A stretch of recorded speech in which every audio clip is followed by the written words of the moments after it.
Welcome back. I'm developer evangelist Kevin Hoyt. In this series, we've been taking a look at emerging web standards. In this episode, I'm going to talk to you about CSS3 Transforms. Now, we've talked about transitions and animations, and transforms kind of add some interesting twists to that. So transforms allow you to kind of mix up the coordinate space that CSS elements are rendered by. In fact, you can actually combine CSS transforms, oddly enough, with both CSS and HTML elements, but also SVG transforms as well. The idea, for example, would be if you're going to rotate something, so how would you rotate it? Well, guess what? There's a transform called rotate. Then kind of the next point is, well, what am I rotating it around? Am I rotating it around this point up here, so it's going to go like this? Or am I rotating it around the center and it'll go like this? Or am I rotating it some other place in that rotation for maybe like a wobble effect or something along those lines? So you get to specify the origin of the transition, and then you get to tell how to transition it. There are all kinds of different transitions, including there's a matrix transition, which lets you apply a matrix array to the element you want to change and really get complex in terms of how you choose to move it. For the most part, I find myself plenty satisfied with the basics: translate, scale, rotate, and skew.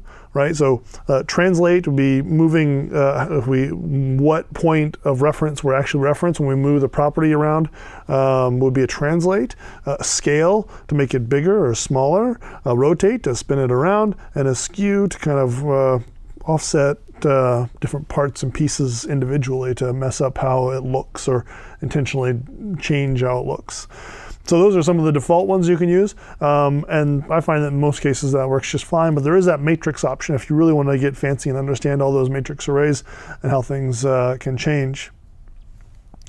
Transforms aren't mutually exclusive to either transitions or animations. You can use CSS transforms with both transitions and or animations. So for example, if in a kind of linear case of a CSS transition where something is moving from point A to point B, you can also tell it to shrink as it goes from point A to point B. That might be useful, for example, in our earlier example, we had a golf ball going into a hole. It might have been useful to transform it a little bit, to shrink it down as it went into the hole. So that would be how you might apply it on a transition, but in animation, for example, also. So you can apply the transform at any point during animation. What we're going to be looking at is bouncing a ball. So when the ball goes down, we're going to scale it down further vertically than horizontally, which will squish it, and then let it come back up. So you can apply it during animations as well. So you have a multiple step transition, as it were. You can use CSS transforms in either transitions or CSS animations. It's important, I think, to note that there's also 3D transforms. We won't be talking about 3D transforms in this particular session. We'll just show you how to apply the basics, and we'll leave the rest for you to explore down the road. Let's take a look at some code.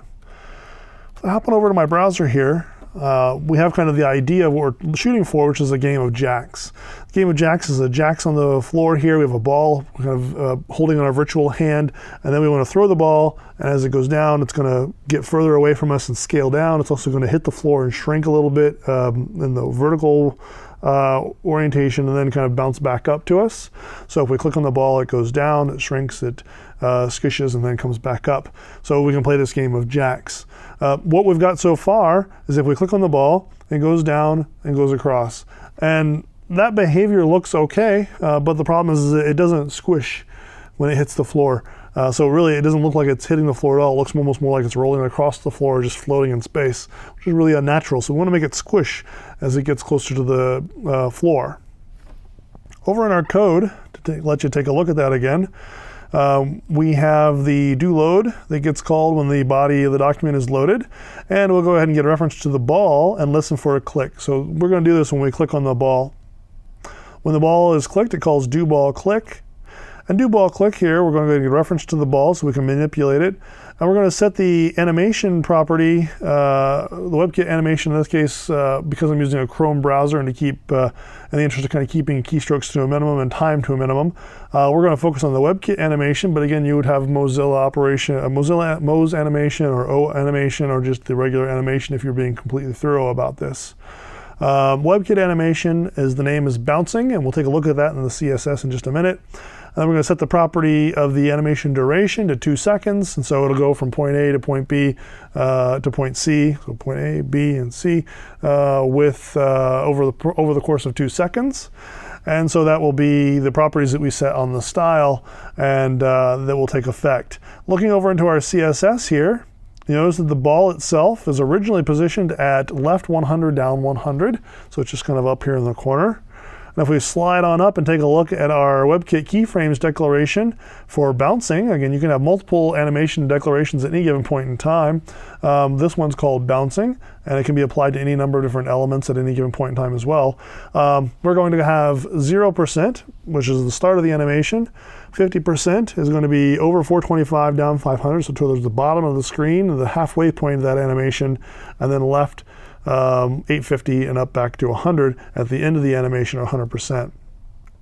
Now we want to squish it in the center, so let's come on down here to our 50%, and we'll go ahead and say WebKit transform, and then you get a whole bunch of different ones you can use.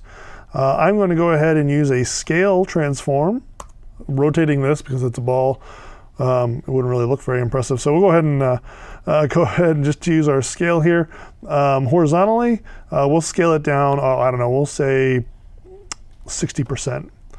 And then vertically, let's go ahead and scale it down so it squishes down to 30%. And so now we've added that to the behaviors of how the bounce actually happens.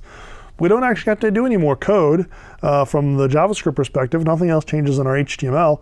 So let's just go back to the browser here and refresh it. Now if I click on the ball, it gets smaller and squishes and then bounces off.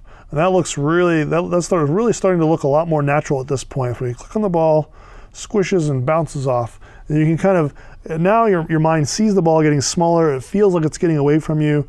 It also shrinks down, and so it is, it's starting to get that kind of sense of momentum and compression, and then it kind of juts off based on the easing off to the other side, and it really kind of feels like it just pushed itself off versus just kind of rolling along the floor. So if that's the kind of effect you're interested in, which in our case, the game of jacks, that's exactly what we're interested in, we get that behavior. So one more time, just for good measure, let's go ahead and click on that, shrinks and bounces and goes off into the distance. Very nicely done. I'm going to show you one other example that you can do when you start kind of putting all of these parts and pieces together here. So go take a look at this is a spelling game. So the spelling game, in this particular case, the word is also. And once we click on the word, the also banner, it will slide off the screen. That's done with a transition because it's a linear movement from point A to point B. And so we go ahead and do that. Now before I do that, because there's lots of interesting things that happen here, I should tell you that what has happened is as the document is loaded, I've sized up the screen, considered my font size, and then gone ahead and plotted, essentially created at runtime dynamic CSS animation paths to hit on. I've divided the screen into 20 segments. I've divided it vertically into 10 segments. I've created a path for each segment horizontally. And I've created a random point off to the side as it goes along the vertical axis. And I've even applied a transform to rotate the elements up the screen as they go along that transform. All of it is done at runtime. All of it is done with CSS animations and transforms, and it's really kind of exciting to watch it in action. So we'll say, click this word, there's our transition, it goes off the screen, the letter balloons start floating up the screen. Again, they're being dynamically generated, letters are picked randomly at runtime, assigned to a dynamically generated CSS animation path, and tilting along their way, and it makes it look like they're floating. And so in this case, our word was also, so I click on the A, and when I click on it, the letter falls down. That also is done through a transition. It's a linear movement. I clicked it and it's just going to fall off of where it was. So A, L, S, and we're going to wait for the letter O to come up to finish our word here. One more. Where's our letter O? Is it the letter R? Nope, not the letter R. Oh, there's an O. Click on the O. Voila, we did it. We've learned to spell also, A-L-S-O.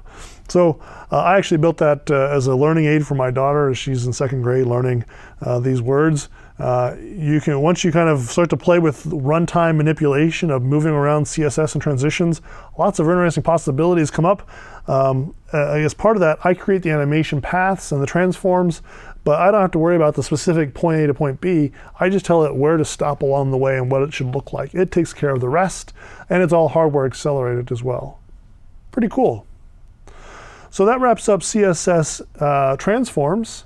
Lots of really interesting and powerful manipulations you can do there. I look forward to seeing what you'll do with them. Until then, I'll be waiting.